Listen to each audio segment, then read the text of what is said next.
চল চুটকি, আজকে এই নষ্ট বাল্বটা দিয়ে কিছু একটা বানাই। কি বানাবে? মাশরুম? না না, ওটা তো সবাই বানাচ্ছে, আমরা আজকে অন্য কিছু বানাবো।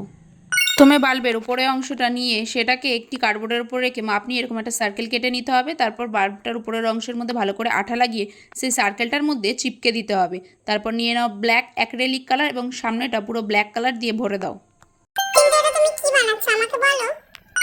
সিক্রেট বলা যাবে না। রেড কালার দিয়ে ভালো করে কালার করে নিতে হবে। তারপর আবার ব্ল্যাক কালার নিয়ে নিতে হবে এবং মাঝখান দিয়ে সোজা একটি দাগ কেটে চারিদিকে ভালো করে পোলকা ডট দিয়ে এটাকে ভালো করে সাজিয়ে নিতে হবে।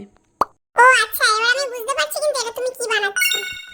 তাই তাহলে চুপ করে থাকো আর দেখতে থাকো। তারপর হোয়াইট কালার দিয়ে চোখ মুখ বানিয়ে নিতে হবে এবং আমি ক্লে দিয়ে অলরেডি দুটো সুর বানিয়ে রেখেছিলাম, সেটাকে ফেভিকল দিয়ে ভালো করে চিপকে নিলেই রেডি হয়ে যাবে আমাদের মিনিসা ছোটুসা লেডি বার্ড। এটা কিন্তু খুব কিউট হয়েছে। এটা এবার তোমার আমাকে দিতেই হবে, কারণ এখন থেকে আমি এটা দিয়েই খেলবো। এটা তো আমি তোমার জন্যই বানিয়েছি। আর তোমাদের যদি ভিডিওটা ভালো লাগে অবশ্যই লাইক আর সাবস্ক্রাইব করতে ভুলো না কিন্তু। বাই।